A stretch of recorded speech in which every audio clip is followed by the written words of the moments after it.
Hello and welcome to this week's edition of Tell 'em Steve Dave with two special guests who we don't see that often around these parts anymore, Kev and Jay. Good to be back.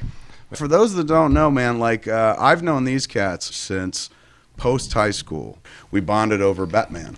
There was a lot of hoopla coming about the upcoming Batman movie. Is that what it was? And you mentioned, are you excited to see it? And I was just like, I was leery and apprehensive because Keaton was involved. I thought you were leery and apprehensive that I asked you a question. You're like, why is he asking me about Batman? What does he want to suck my dick?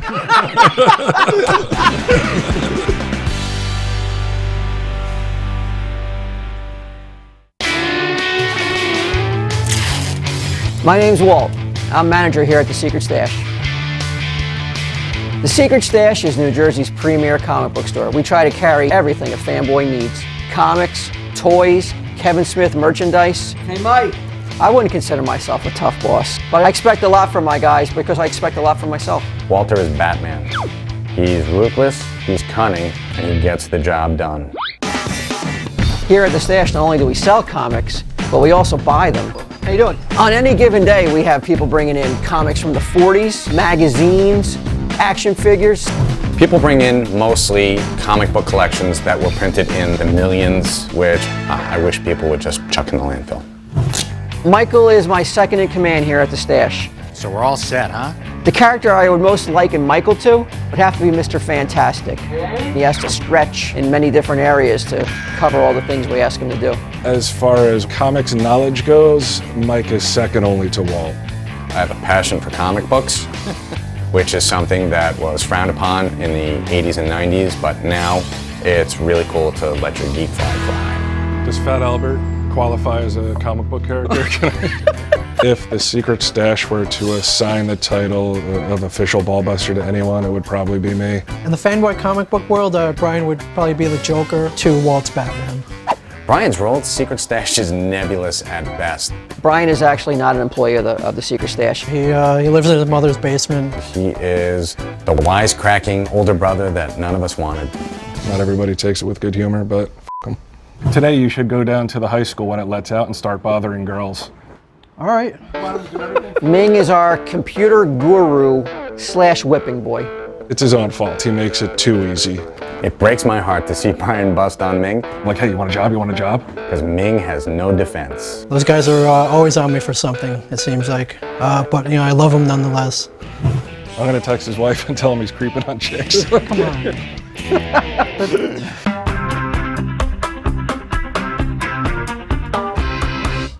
I'm going in the Secret Stash today. I'm gonna sell this Gamera figure. Done my research. I'm thinking I'm gonna get $1,000 for it. Can I help you? How you guys doing? I have this figurine. Gamera. Gamera, yeah. Can I take a look at it? Sure.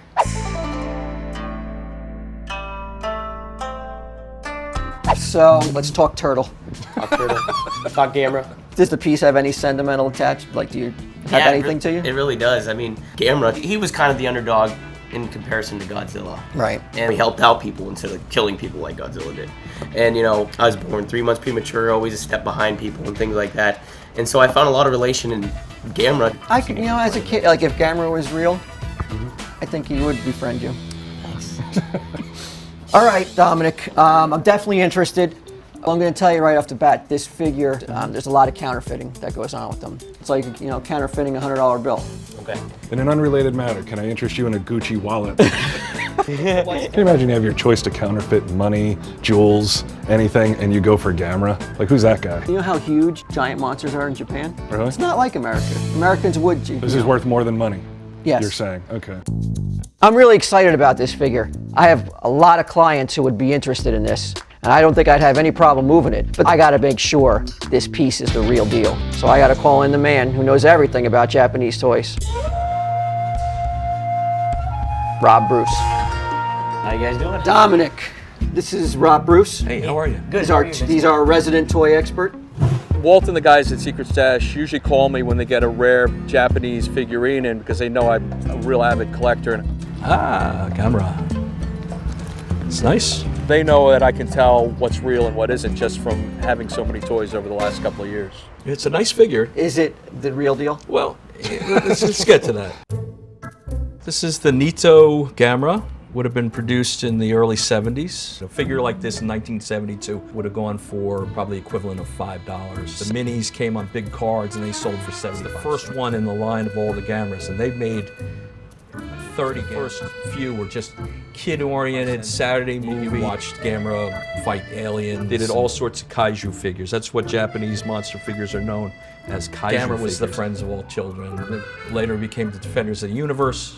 You know I was clean shaven when I walked in here, right? Okay. Jesus Christ, is it real or not? Well, let's get to that, right? Now, it looks like the original. I mean, there's no argument there. It's the right color plastic. And the teeth are like really clean. In this condition, $1,100, $1,200 isn't that unreasonable? $1,100. Yeah, $1,100. Definitely could go for $1,100. But I think that this probably is not an original figure. There's no playware, there's no shelfware, it's got really shiny feet. I'd be 95% positive that this would be a reproduction. I think realistically in this market, this figure is probably worth $125, $150 on a good day. That's kind of tough. Dominic, if I'm gonna sell it for $1.25, you know, I got an overhead, I got a store to run here. Well, I like you, Dominic. You know, me and you have something in common. I was born a day earlier than I was supposed to be. Hey, very nice. Okay. I'm seeing the connection. $50, and I'll throw in a free comic book, a free Gamera comic book. You know what? I think I'll do it. You're gonna do it? I'll do it. All right, Dominic. Didn't exactly get $1,000, but I did get $50 getting a comic. It's not actually gonna help me pay my college loans, but you know, help pay the cable bill for a month at least. I would not believe somebody coming off the street would be like, they'll tell me a million sob stories to get the most money out of me. Right. So you really, it's all a scam? Yeah, He's like, you here's gotta a go into photo that. You of gotta my have boy. that mode. My boy, Walt, help me. Like, I've seen pictures of kids before. My mom just died. I need money to sell my comics for a funeral. That doesn't mean anything to me. I got a kid. He needs a kidney. I got to sell this Action Comics #1. Well, I don't have that kind of money hanging around. I'd have to call you in, and then I wouldn't even tell you about the kidney because I know you'd fucking buckle and be like, give him the money. It's a kidney.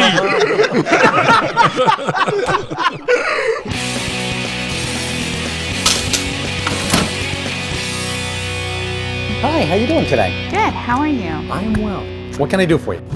I'm at Secret Stash today because I've been driving myself crazy looking for issue 29 of Astonishing Tales.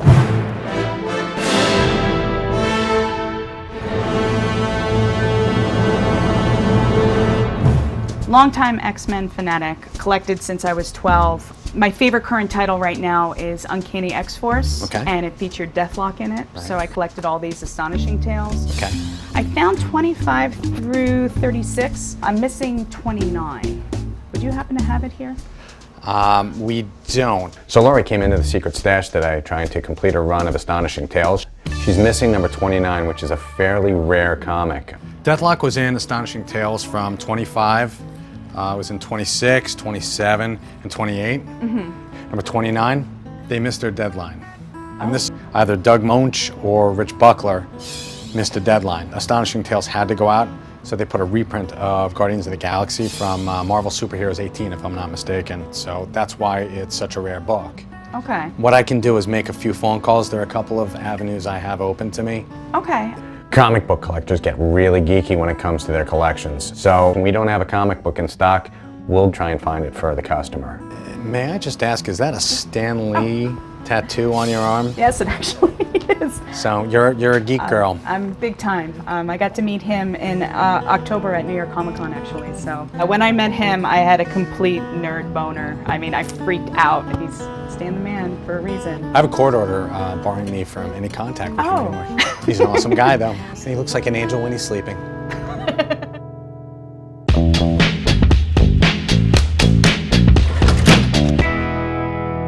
And I'm here at the stash today to sell a piece of cover art that I got. It's a cover from Animal Man. It's drawn by Brian Bolin, who doesn't draw anymore. I paid $250 for this Animal Man cover about 2 decades ago, so I'm figuring it's got to be worth at least $750. I got a cover art for you.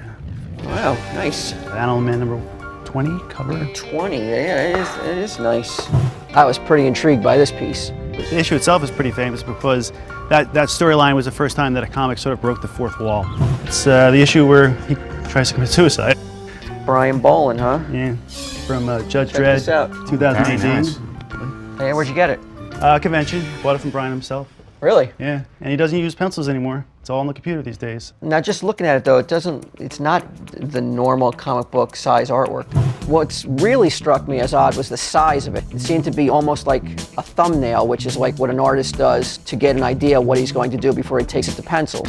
It may have been the sketch he sent to DC for approval. Yeah. As you can see, there's changes. He's got his costume here. Yeah, that's He's wearing right. civvy Yeah, clothes he's there. got the civvies on. Yeah. But There's changes. There's some subtle changes. Why are you moving it? I just got married like 2 weeks ago, so I got to Oh, pay yeah. some bills. Congratulations. Thank you. Thank you. You know, photographers to The pay. wife's making you move this piece? She doesn't even know about it. She doesn't even know I was in the comics. Oh, really? She never knew. So, kind of need to clear the house, clear the attic out of the stuff before she finds out. Is this a secret? You're like, this could queer the deal? Well, yeah. I mean, I never brought up comics with her. It's not exactly the coolest thing to say when you're, dating a girl that, oh, I got a bunch of Batmans upstairs in the attic. You want to go read them? All right. Well, what are you looking for? Well, I paid $250 for it close to 20 years ago, and I got some big bills to pay. I got looking $750. $750. I really do like this piece. I don't know if I could do $750 though. The sketch art showed the main character in his costume, but what went to print and what was actually on the cover was the main character out of costume. If I was to try to sell this as original artwork from the cover, I would have a hard time answering why it looks so different. Probably the best I could do is $250. $250. Can we meet in the middle? 500 somewhere? $300 and you got a deal. I got bills to pay, but I gotta say no. Say no? I think I got some talking to do when I get home. Thanks for bringing it in. Like I said, it's a beautiful piece. All right. Thanks a lot. Ming, most historically accurate time travel movie. Most historically accurate, it's got to be Bill and Ted's Excellent Adventure. They got the princesses, they bring back Napoleon. Wouldn't Napoleon be afraid of a water slide? He seemed to have fun with it in the movie. He's also very short, so don't you think people would smack him in the mouth if he's pushing past him and like he was? Like yeah, me? like if I see you trying to push past me and my kid to get to the top of the water slide, Yeah. I'm just gonna hammer you in the face.